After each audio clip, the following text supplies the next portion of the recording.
woke up with a thud so loud that my heart popped. I didn't know if the sound was coming from outside or inside me, but it was there, unmistakable. Fast and frantic, knocking on my hotel room door, as if someone was desperate, trying to get attention at any cost. I got up confused, muscles heavy by the night, hardly slept, and went to the window. Nothing but the empty street, illuminated by the faint yellow light of a distant pole. The beating continued, more insistently, and not knowing what to do, I opened the door. A woman threw herself into my arms.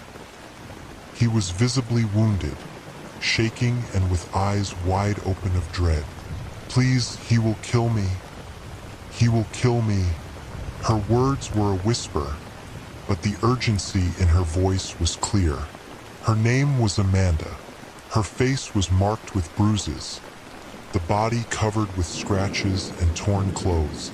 I didn't think twice. She needed help and I could offer it. Without much question, I took Amanda to the only place I thought was safe, a motel away from downtown. She called the police, saying that she was being pursued by her abusive boyfriend, a dangerous man who wanted to kill her. Everything seemed so real, so urgent, but there was something in her gaze, something I couldn't understand, that bothered me. She was terrified, or at least seemed to be, but what was really going on there? At the motel, Amanda seemed calmer than I expected. The frenetic beats we heard earlier were no more than a distant echo in my mind. I let her make the call to the police while I was away a little, trying to process what had happened. Something wasn't right. His expression was too calm for someone who claimed to be running from a murderer.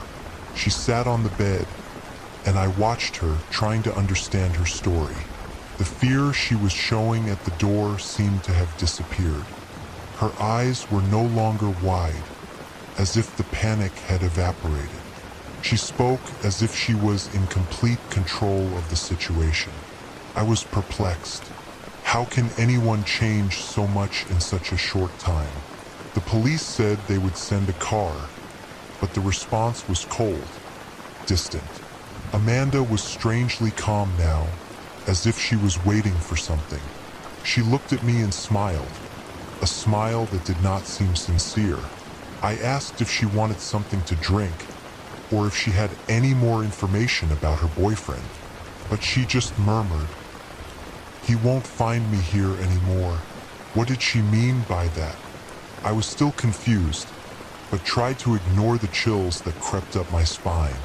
The night was far from over, and a feeling of discomfort grew inside me. I knew something was wrong. I couldn't ignore it anymore. As the night progressed, Amanda seemed increasingly strange. She stood up and began to walk around the room, as if in a trance, staring at some distant point. When she approached the phone again, my curiosity turned to discomfort. Why did she need to use the phone again? She had called the police already. What else was she doing? I tried to get the device before she completed the call, but she looked at me with a disturbing calm. "Don't worry, I'm just working out some things." It was at that moment that the plug fell. She was manipulating the situation. Something inside me began to question itself. Could she be using me? Was I manipulated from the beginning? When she hung up the phone, her expression was cold. No trace of fear or panic. She looked directly at me, as if she knew exactly what I was thinking. "I've already said everything you needed to hear." She spoke with an enigmatic smile, and then I felt more lost than ever. I was beginning to believe that the person I had helped was not who I thought he was. The door to the room opened without warning. I looked down the hall and saw a man coming in. He was tall, imposing, and approached with heavy steps. But what scared me most was not his presence, but the fact that there was nothing in it that told me he was Amanda's abusive boyfriend. He didn't look at all threatening. In fact, he looked familiar, as if I had seen him before. "Amanda, what are you doing here?" His voice was calm, no rush, no panic. Amanda looked at him with a strange, almost victorious smile. And at that moment, I realized I was no longer safe. They weren't running away from each other. They were setting me up a trap, one I didn't know how to escape. "Did you believe her?" he asked, his voice full of irony. "She was never persecuted, never in danger. She just needed you." I walked away, my body heavy and tense, the mind trying to process what was happening. I had been used. Amanda wasn't a victim. She was the manipulator, and I was caught in the center of a web of lies. I was cornered, with the man in front of me and Amanda watching everything with a bewildering calm. The police wouldn't come. I knew that now. The woman I had helped was only a piece in a much bigger game. The man took a step toward me, and Amanda stood behind him, her gaze fixed on me. I knew my life was in their hands now. I wanted to believe that I could escape, that I could fight, but the truth was that I didn't know who else to trust. She had manipulated me from the beginning, but then a thought came. I had nothing left to lose. Somehow I would fight. It was my chance and perhaps my only one. If I could do the right thing, maybe there was a way out. Or maybe I was just meant to be another victim. The last thing I saw was Amanda smiling at me, as if she already knew the outcome. And then the shadows took over the room. The rain fell hard, hitting the windshield as if it wanted to cross it. I pressed the steering wheel, trying to see the road ahead, but the headlights could barely cut through the pitch of that storm. I was exhausted, coming back from a day of endless meetings, and all I wanted to do was get home. But the universe seemed to have other plans. The car started to choke, emitting a metallic noise that made my stomach sink. Soon after, the warning light on the dashboard lit. I swore a swearing and, without much choice, I pulled over on the side of the road. The storm was not giving respite, and the phone had no signal. When I opened the door, the cold wind hit me like a punch, and it was then that I saw in the distance a neon sign blinking. Motel Oasis Road, comfortable rooms. It wasn't exactly my idea of a refuge, but it was better than being stuck in the car. Took my handbag, pulled the hood of the coat, and started walking in the rain. Each step seemed heavier. My soaked shoes slid on the asphalt. When I finally arrived at the motel, the place was even more decadent than it looked from a distance. The paint was peeled off, and the windows were covered with a layer of dirt that probably no one had cleaned for years. I pushed the door of the reception, and a bell rang, announcing my entrance. The smell of mold mixed with something chemical was almost suffocating. Behind the counter, a middle-aged man with the most apathetic expression I have ever seen barely raised his eyes as I approached. "I need a room for tonight," I said, trying to sound calm despite the growing discomfort I felt in that place. He looked at me as if I was a nuisance and pushed a rusty metal key across the counter. "Room 7, he said, with a husky voice that seemed to match perfectly with the environment. Took the key, feeling the cold metal in his palm. "Thank you," I muttered, but he had already looked away. As I walked down the dimly lit corridor toward the room, an uncomfortable feeling lodged in me. I was tired, I thought. I was just tired. Or at least that's what I wanted to believe. The corridor seemed longer than it should. The neon lamps failed to illuminate the way, casting shadows on stained walls and old paintings, which seemed more to adorn the place by obligation than for any aesthetic value. The sound of the storm outside was muffled, but I could still hear the distant thunder, like an invisible threat. Room 7 was not so far away, but as I approached, something started to bother me. I didn't know if it was the smell of mold that intensified or the heavy silence that dominated the environment, but a feeling of discomfort was slowly infiltrating. When I finally reached the door, my hand hesitated before turning the key. Something was out of place. Opened the door. The room was simple, much simpler than I expected for the price I paid, but at least it looked clean. The bed was made, the fan in the corner turned slowly, and the curtain next to the window was pulled, blocking any view from outside. The only sound that was heard was the ticking of a broken wall clock, with the minutes dragging irregularly. I took a quick look around and, tired, I left the bag on the floor and threw myself into bed. I closed my eyes for a moment, trying to relax, but something made me get up abruptly.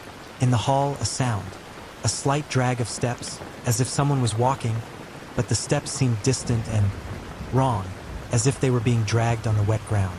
I heard no door open or close, no sound of movement in the other parts of the motel. Only that slight scratch, followed by absolute silence. Went to the door, opened it slowly, with my heart beating hard in my chest. The corridor was empty, but I saw something in the background. A tall figure of indistinct appearance, standing, as if it was waiting for me. The body seemed to merge with the shadow around, becoming part of the darkness. I took a deep breath, trying to convince myself that it was just the tiredness and the storm affecting me. I quickly closed the door and went back to the room. But something in the air was different. The air was heavier. The smell of mold now mixed with a metallic odor, as if the place had been invaded by something that should not be there. I lay down in bed, but could not sleep. The feeling of being watched was becoming unbearable. The wall clock, which was working before, now seemed to have stopped. The hands were spinning uncontrollably, stopping for good, and then turning again, as if something was manipulating time. Each turn of the clock seemed to echo in my body, making the tension accumulate. I wanted to leave. I really wanted to leave, but the door was locked. Or rather, it looked locked in a strange way, as if it was blocked by something invisible. Could not open. With an effort, I stood up, almost stumbling in the trunk, and went to the window. I looked out, trying to find something familiar, but the torrential rain offered only a sea of murky water. Nothing but an impenetrable darkness. In my mind, a question repeatedly hammered. Where am I really? In the reflection of the window, I saw something move behind me. I turned quickly, but there was nothing, only the emptiness of those worn walls. It was not the first time I felt a presence, but now, the air was loaded with something that I could not understand. Something beyond the normal. The feeling of being observed kept growing. I could no longer ignore it. The air was thick, heavy, and seemed to pulse in sync with my beating heart. Every little sound, every movement, seemed amplified in those thin walls, as if the environment was closing on me.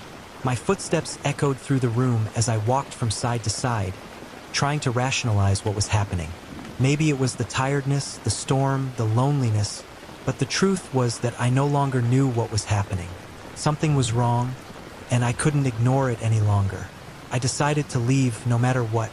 The walls seemed to shrink as I approached the door, and upon touching it, I noticed that the handle did not turn.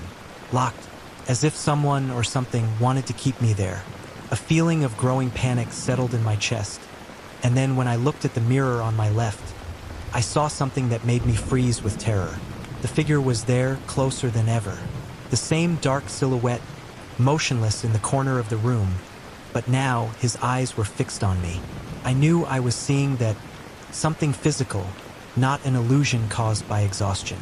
The being seemed to have no definite form, its contours blurred, but his eyes, large and lifeless, held me in a supernatural way. Who? What are you? The question came out of my mouth without me having planned it. The figure did not answer. She just watched, with an empty gaze that seemed to cross my soul. I tried to open the door again without success, and then the figure moved, slowly with a heavy drag, as if being pulled forward by invisible currents. With each step he took, a low and muffled sound filled the environment, like the echo of a nightmare. It was when the door finally gave way. But what I saw on the other side made me stop immediately. The corridor was distorted. It didn't look like the same corridor I had seen before. The walls were curved, the paintings were abstract distortions, and the floor was stained with a dark color that seemed to move. The corridor was a maze, and I knew I couldn't get out of it easily. Something told me that I was trapped, somehow, in a reality that was not mine. Then the figure appeared at the door of the room, as if it had followed me. There was no more escape. I was cornered, caught between her and the endless corridor. The receptionist, Roy, appeared behind her, but he didn't look the same.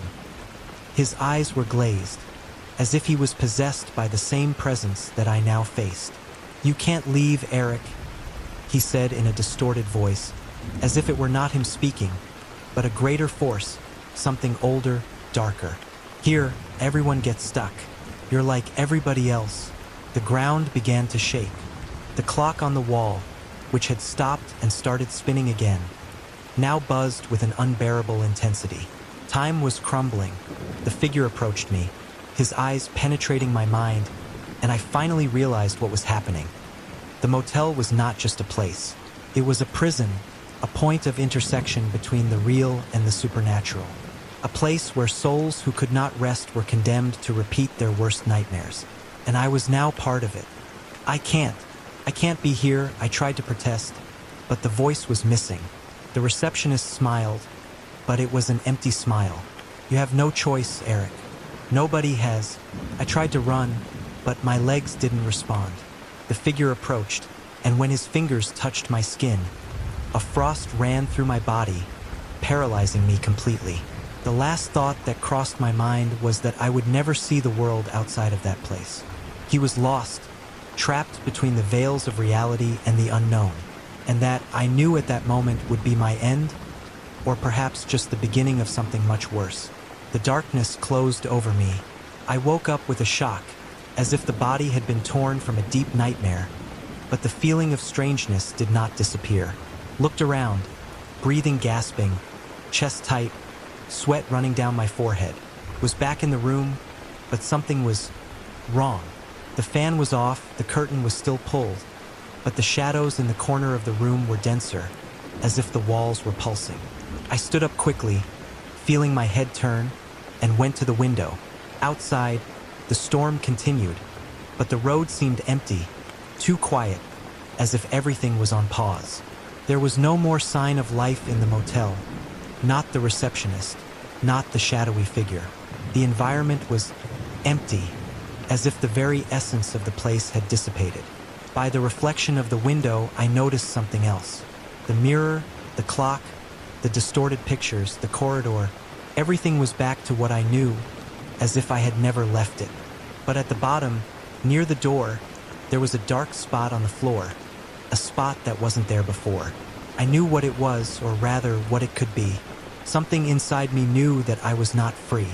Not totally. When I looked at the bed, I saw something that made me freeze. A metal key with a dirty label hanging on the headboard. It was the room key. I was stuck, back to the beginning. But when I tried to move, something stopped me. A pressure, an invisible weight that made me unable to get out of there. It was not just the body that was paralyzed. My mind was also. The clock in the room worked again, but the hands were turning in the wrong direction, accelerating more and more, making the room seem to shrink. I was stuck in that distorted time, in a loop that would never break. The feeling of being observed, of being manipulated by something beyond human, came back more strongly. I didn't know if it was an endless nightmare or a distorted reality that would never let me out. And as the darkness closed around me, I realized that the Oasis Road Motel was not just a place. It was a trap, a door between the real and the unreal, where those who passed through were condemned to be lost, trapped between the veils of death and life. And as much as I tried to fight, something inside me knew that I would never see the world outside those tortuous corridors where reality bends and death whispers in every dark corner. The motel had already marked me. It had already consumed me. And now, I was one more of their lost souls, condemned to repeat the same nightmare, night after night, without end. And the storm never stopped. I always thought Silver Creek was too small a town to have secrets. But that night, with the smell of smoke still in the air, I began to doubt the things I thought I knew. Working at my uncle's motel was routine, not exciting, but never too much work. Most of the guests were passing people, truckers, tired drivers, and couples who didn't want to be seen. The kind of place where privacy was bought with a few crumpled notes and a locked door.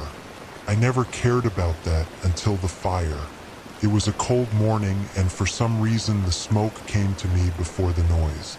I felt the musty smell, like something burning, but the sound was different from normal. There was no wood smacking or crackling of the fire spreading, just a kind of low hum, almost as if the fire was trying to swallow the air in silence. Before I had time to think of anything else, the office phone rang. "Ethan, room 13 is on fire. Go there." My uncle's voice sounded hoarse through the line. He didn't seem nervous, just tired, as usual. He was used to dealing with this kind of situation, but I do not. I was 19 years old and was there just to earn a change while deciding what to do with my life. I never imagined that I would encounter something that made me question everything I believed. I ran to the dark corridor of the motel, the yellow light of the lamps blinking at the bottom. The 13 was at the end of the corridor, far from everything, almost isolated. When I arrived at the door, I saw that smoke was already starting to penetrate through the crack. The fire was not yet visible, but the smell was intense, and the air became more and more dense as I approached. With my heart beating faster than I'd like to admit, I opened the door cautiously. The room was quiet, but the heat inside it was almost unbearable. The smoke hovered on the ceiling, floating like a gray cloud. No visible fire, only the heat and that strange smell. When I entered, I went straight to the bathroom, thinking of getting a fire extinguisher, but something caught my attention in the corner of the room. There was a metal bin by the bed, and something was there among the crumpled papers. I approached, my instinct telling me that there was something wrong. In the bottom of the bin, I saw torn pieces of paper and what seemed to be children's clothes. They were dirty and crumpled, with dark spots on the sleeves and legs. A snap in my mind made me stop, and then I saw what was between the papers. Drawings. The drawings were grotesque. Childish doodles, but with an almost surreal violence. Figures of children, some with eyes too big, others with hands stretched towards adult figures, figures that seemed to be holding them in captivity. On the edges of the paper, disconnected words were written, as if someone was desperate to tell a story, but not knowing how. I stood there, standing still, unable to look away. The feeling that something was very wrong began to grow inside me. What was that? Who would have left these drawings? The clothes seemed to have been worn recently, but what puzzled me most was the name on the record. Cameron Odell. Too common a name, but when I went to check the motel records, there was no one with that name. There was no guest named Cameron Odell in the system. The record was blank except for the name, which up to that point seemed harmless. I looked at the room again, now with different eyes. The burning smell was spreading through the open bathroom door, and the smoke seemed more dense. I was mesmerized by those images. Who would have designed that? And most importantly, who was Cameron Odell? He had registered that room under his name, but there seemed to be no one with that name in Silver Creek. Before I could make a decision on what to do, the door suddenly opened and my uncle appeared at the entrance. He seemed as calm as ever, but when he saw me standing there with the bin and the drawings in hand, his countenance darkened. "What did you find?" he asked, his voice serious, though still seemed controlled. I didn't know how to answer. I looked at the drawings again, as if that was some kind of answer. "Don't know, Uncle. There's nothing here." I lied. What else could I say? That something was wrong? I had found bizarre drawings of children and children's clothes? I was beginning to think my mind was playing tricks on me. He looked at me with a look of someone who had seen stranger things. He said nothing more, just took the trash and drawings and threw them in the garbage. "Leave that for the police. Better not to touch these things, he said, leaving quickly from the room. I stood there with my thoughts in a mess, knowing that that night had marked something in my life, something I couldn't just forget. The fire was contained, but something else had begun to burn within me. I knew room 13 wasn't empty of stories. The clothes, the drawings, and the name of Cameron Odell. All the pieces were fitting together, but I still didn't know how. And the question that stuck in my head, even after I put out the fire, was only one. Who was Cameron Odell and what did he want to show me? In the following days, the fire in room 13 seemed to have been quickly forgotten, at least by people around me. The motel continued to function normally, with guests coming and going, and my uncle followed his routine as if nothing had happened. I, on the other hand, couldn't stop thinking about the drawings and the name Cameron Odell. At first, I tried to keep those thoughts away. After all, maybe I was just imagining things. Children's clothes, drawings, fire, all this could be simple explanation. Maybe a child left behind, or perhaps someone who simply liked to make disturbing drawings. But deep down, I knew it wasn't. Something was very wrong. That night, the silence of the motel seemed heavier. The wind was beating in the windows, and the sound of cars passing on the distant road filled the void. I was in my uncle's office with a pile of records to review when the drawings came back to my mind. Couldn't resist. I got up, went to the bin in the corner of the room, and took out the papers my uncle had thrown away. The bin was full, but the drawings were in the background, crumpled and dirty, as if they wanted to be forgotten. I unwrapped them carefully, taking care not to tear them. Each line on the papers seemed to vibrate in a way that I could not explain. The children's figures were even more disturbing up close.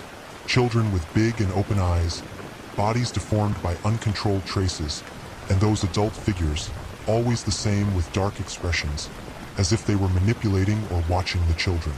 What worried me most was the detail in the edges of some drawings. There were scratched words, incomplete, but I still could identify. "They see me," said one. "I can't run away," said another. The words were short, as if they were spoken by a child without power, desperate for help. The most shocking was a specific drawing, which showed a child with his mouth covered, chained, and in the background, adult figures appearing to perform some kind of ritual. I felt a shiver run through my spine. The fire in the room had not been accidental. Something else was at stake, something much darker than I could understand. And at the center of it all was the name Cameron Odell. That night, I decided to go to the Silver Creek police station. Something inside me was telling me that I shouldn't go on alone with this, that I needed help. But when I got there, the mood was more tense than I had imagined. The local sheriff, Jake Foster, was a man already tired by age, with a face that showed more road time than anyone I had ever known. He was behind the desk, his tired eyes fixed on a pile of papers, but when he saw me, he raised an eyebrow. "Ethan Miller, isn't it? The boy from your uncle's motel?" he asked with a low voice. "Yes, it's me," I replied, trying not to show the anxiety that ran in my veins. Went straight to the point, putting the drawings on the table. He looked at them in silence for a few seconds, then caught them with a serious expression. I expected a reaction, something like an unbelief or a joke, but he just studied them as if he had seen something like this before. "Where did you find this, boy?" he asked without looking at me. "In room 13. The room was on fire, and I found these drawings in the trash." My voice came out weaker than I would like, but he did not seem surprised. The sheriff sighed and finally looked at me. "And do you know who this Cameron Odell was?" he asked, throwing the drawings back on the table. I shook my head, feeling a knot in my stomach. "No, there's no record of him. The room was registered to him, but nobody knows who he is or where he went." Jake looked at me with a heavy look, as if he was calculating something in his mind. "Cameron Odell," he repeated, thoughtful. "That name has come up before. It's not the first time we've heard of him." I stood silent, hoping he would say more, but he said nothing. He just looked at the drawings again, his expression closed. You know, Ethan, you're getting into something much bigger than you think, he said, getting up and going to the window. These drawings are not just art. They are a warning. Those words fell heavy upon me, and the feeling that something was very wrong, something beyond my comprehension, intensified. I was about to ask more, but the sheriff raised his hand, signaling that it wasn't time for any more questions. Now go home, boy. Don't get involved in this anymore. Leave it to us, he said, his voice now with a tone of authority that left me no room to argue. I left the station, my mind bubbling with unanswered questions. The sheriff knew more than he was willing to tell. Something was going on in Silver Creek, and I had just scratched the surface. The drawings, the fire, the name Cameron Odell, all that seemed to become a never-ending mystery, and I didn't know how to get out of it, as if an invisible force was pulling me to a place I didn't want to go. In the following days, the unease only increased. The feeling that something was out of place crept like a shadow over me, and what the sheriff told me that night never left my mind. These drawings are not just art. They are a warning. What did he mean by that? I couldn't take my eyes off the drawings, and the symbols that seemed just meaningless doodles began to gain clearer contours in my mind, as if they were trying to show me something. Something that, the more I tried to understand, the more I was away from reality. I decided to investigate on my own. My uncle's motel was still the center of my life, and there was always something going on there. New guests, registrations, requests, and finally the memories of the fire. I knew room 13 was the key, but all I had were those damn drawings and the name Cameron Odell. I needed more. One night, when the movement in the motel diminished and the moonlight illuminated the old curtains of the reception, I decided to revisit room 13. The door was locked, but there was a key under the counter. I shouldn't have done that. I knew it, but something inside of me did not allow me to go away without understanding what was happening. When I opened the door, the smell of smoke and burning wood was still in the air, imprinted on the walls. What was once a simple, unpretentious motel room now looked like a crime scene. The walls were black, the carpet burned, and the smell of burning mixed with mold and decay. The mattress on the bed was partially burned, but when I looked closer, I noticed something strange. The bottom of the bed was deeper than normal, as if a part of it had been emptied. My heart started beating faster. I knew something was wrong here. I leaned down and pulled the mattress, moving it with an unnecessary effort, and what I found made me choke. Under the mattress was a secret compartment. It was covered with layers of dust, but when I opened it, I found a small metal chest. The rust marks indicated that it had been there for some time, and its interior exhaled a strong smell of something rotting. I hesitated. My mind was telling me to close the lid and get out of there as soon as possible, but my hands were moving before I could even process what I was doing. Inside the chest, on top of a layer of torn clothes, were more drawings, but these were different from those I had found before. These were sharper, clearer, and had a terrifying quality. Children, even more distorted, with eyes open in panic, and a series of adult figures. But these seemed darker, like shadows. There was something in the faces of the children that I recognized, but didn't know what it was. Something that seemed personal. The feeling of seeing something forbidden, something that should not be shown, squeezed my chest. But what shocked me the most was the name Cameron Odell. It was there, repeated several times, scribbled on the edges of the drawings like a signature. My hands trembled. I didn't know what I was doing anymore. When I looked again at the children's clothes, now crumpled in the bottom of the chest, a cold feeling rose up my spine. What was that? Why was the room registered to Cameron, but no one knew who he was?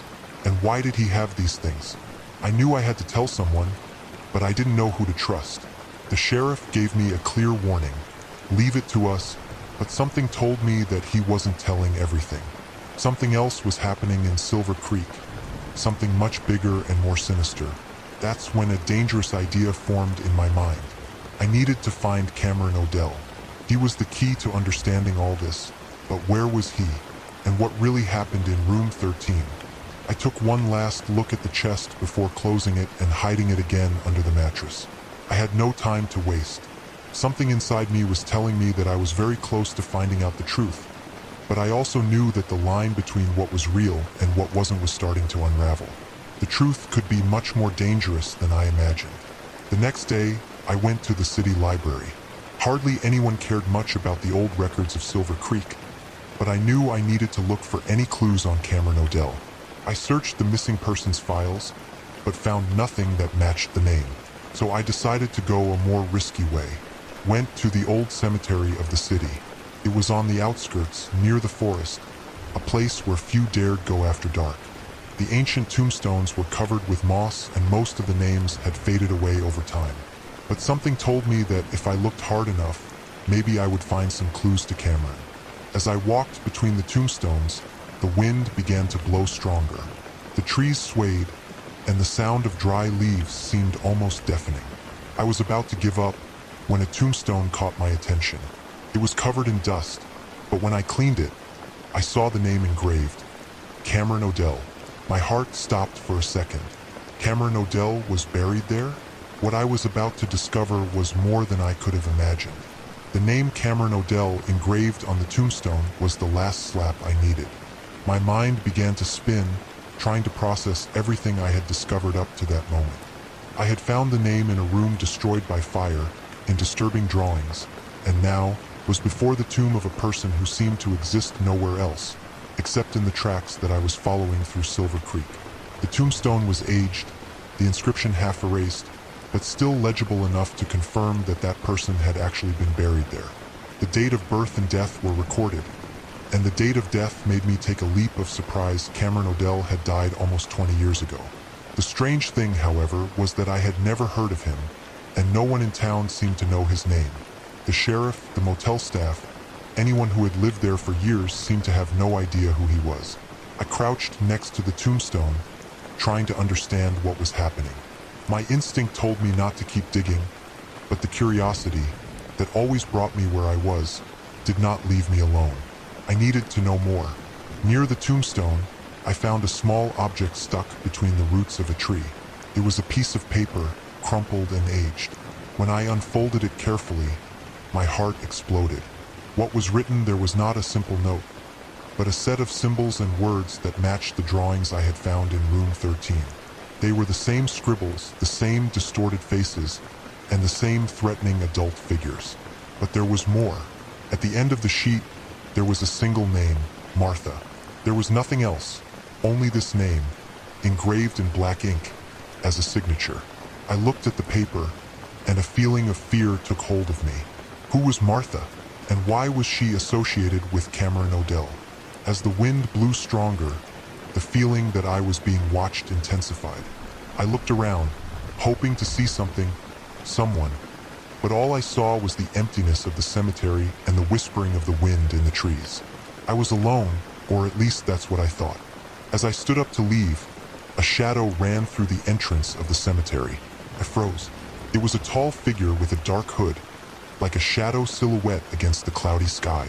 The presence was so sudden that I had no time to react.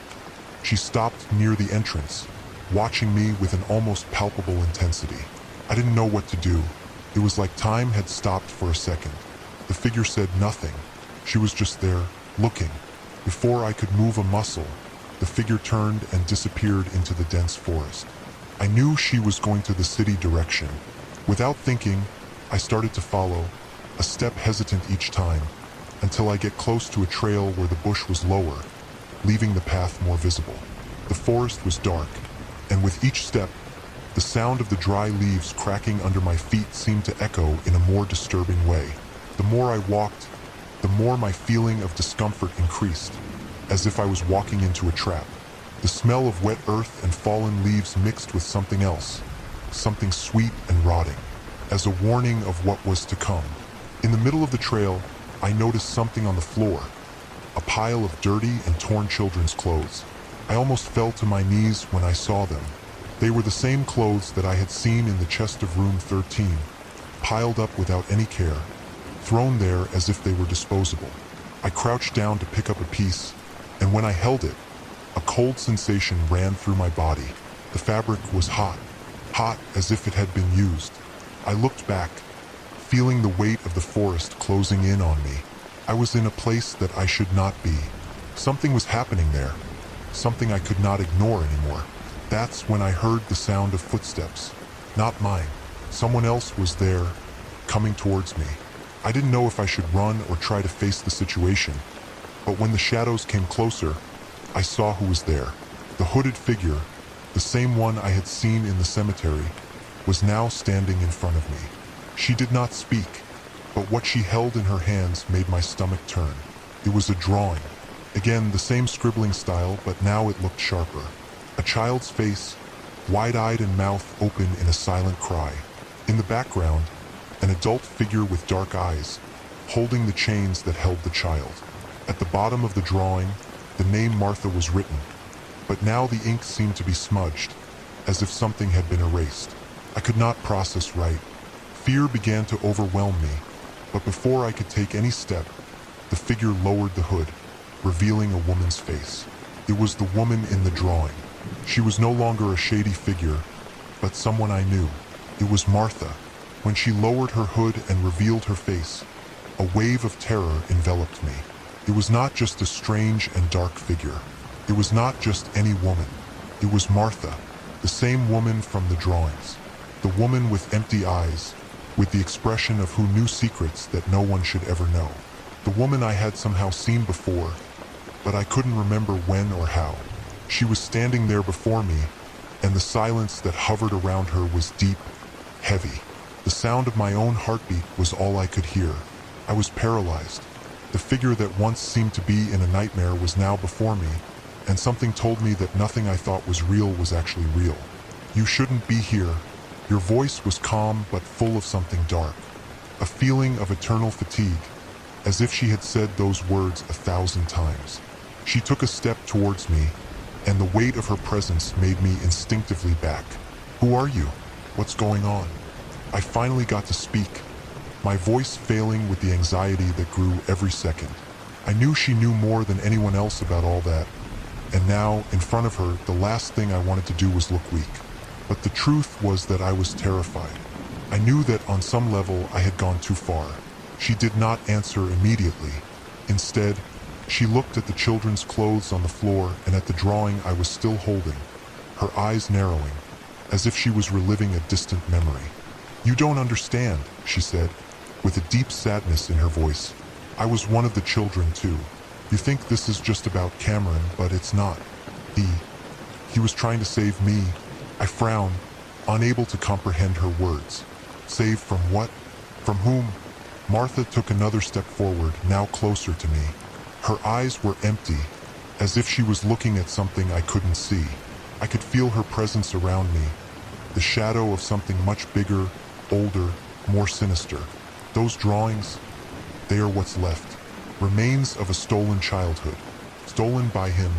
She pointed to a point far away from the forest, and something in her gesture made my stomach freeze. Cameron was not the monster, despite what you may think. He tried to fight something no one believed was real. I didn't know what to say. Her revelation seemed to make no sense. I was trying to piece together a story that refused to fit. Cameron, a seemingly normal man, the mysterious room, the fire, and now this. "You don't understand," Martha repeated, her eyes fixed on mine. Cameron never had a chance to tell the truth. Neither did I. The truth about what happened to the kids. To all of us. I was there. I saw everything. I saw what he did. She gave a pause, the look lost in a distant place. But Cameron, he was trying to save us. He didn't want to trap us here. Didn't want this cycle to continue. And I just wanted to be forgotten. I felt the weight of his words, but something inside me still didn't make sense. Who is he? Who is behind all this? She looked at the ground, her eyes seeming to fade as the figure I saw began to change. Her face seemed to fade, as if it was not real, as if she was part of something greater, something I still could not understand. The ones who came before, are watching us. They know what you have found, and they will not let you go. not without paying the price. She looked at the drawing in my hand, and for a moment her words became blurred, as if something was trying to force her not to continue. "You can't go back on it." The sound of footsteps echoed in the background, and I looked back, feeling a familiar presence. Something was approaching. I knew that I was no longer alone in the forest. "You have to go. Now," Martha said in an urgent, almost desperate tone. "Don't let them see you. Don't let them see what you know." She took a step back, and before I could answer, she disappeared into the shadows, as if she had never existed. Stood there for a long moment trying to process what had just happened. My mind was spinning, and fear was gripping my chest. I didn't know if what I had seen was real or if I was losing my mind. When I finally managed to move, something in the air made me stop. The silence, before absolute, was now broken by low whispers, almost inaudible. I didn't know if they were voices or if my mind was playing tricks on me, but I knew that I had awakened something that should not have been awakened. With trembling hands, I kept the drawing in my pocket and started running. It was as if my life depended on it, and perhaps at that moment it was the case. The forest seemed to close around me, the branches stretching like claws, and the feeling of being followed consumed me. I didn't know who to trust anymore. I didn't know if what I was doing was the right thing, or if I was just digging my own end. But one thing was certain: what I had found in the motel, in the cemetery, in the drawings, in Martha, that was just the beginning. I was deeply involved in something much bigger, something that I could not ignore anymore.